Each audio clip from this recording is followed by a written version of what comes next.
तर आज आपण बनवतोय मलाईदार अशी लसूणी मेथी, ती पण एकदम धाबा स्टाईल। आणि मी मलाईदार तर म्हणतीये, पण ह्याच्यामध्ये बिलकुल मी फ्रेश क्रीम किंवा मलाई वापरलेली नाहीये। तर चला आपण आता रेसिपीला सुरुवात करूयात।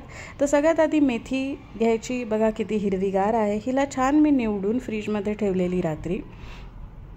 छान पाण्यामध्ये हिला वॉश करून घ्यायचं आणि पाण्यामध्येच रेस्ट करून ठेवायचं 10 ते 15 मिनिटं, कारण सगळी जी माती आहे ती खाली बसून जाते।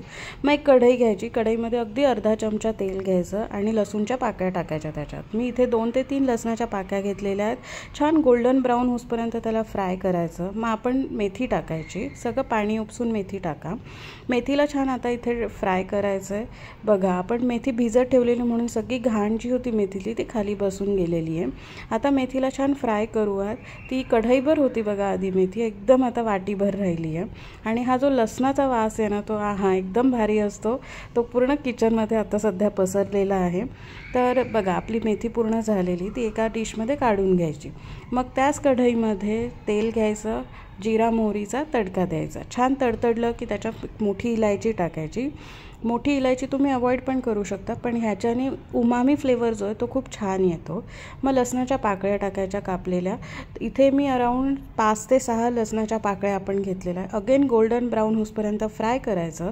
आणि कांदा टोमॅटो एकदम बारीक चिरलेला आपण घ्यायचा आहे।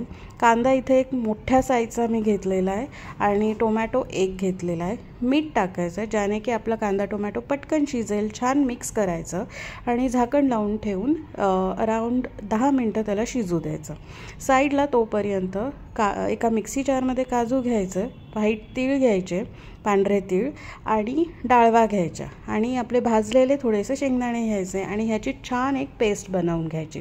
आता आपले कांदा टोमॅटो पण छान शिजले, त्यात कढीपत्ता टाकायचा आणि ही बनवलेली पेस्ट टाकायची। खूप क्रीमी व्हाईट एकदम छान अशी पेस्ट होते ही।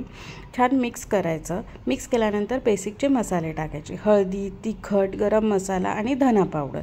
छान मिक्स करून घ्यायचं। मिक्स करताना तुम्हाला असं वाटेल की थोडंसं क्रीमी आणि घट्ट होतं आहे, त्याच्यासाठी आपण पाणी ॲड करणार।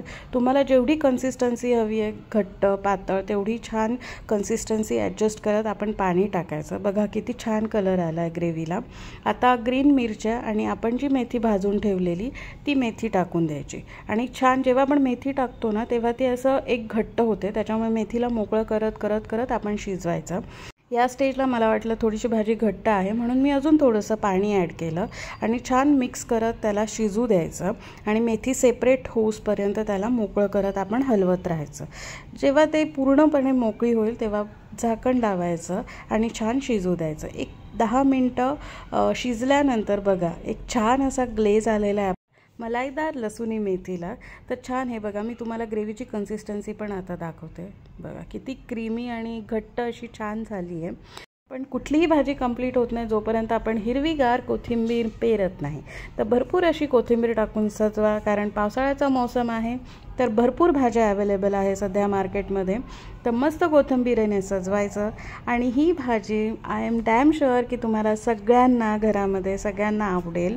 हेल्दी पण आहे, कारण मेथी टाकलेली आहे भरभरून, आपण बिलकुल क्रीमचा वापर केलेला नाही आहे आणि एकदम छान लागते। एकदम धाबा स्टाईल आहे, हॉटेलमधली जशी भाजी होते तशीच लागते।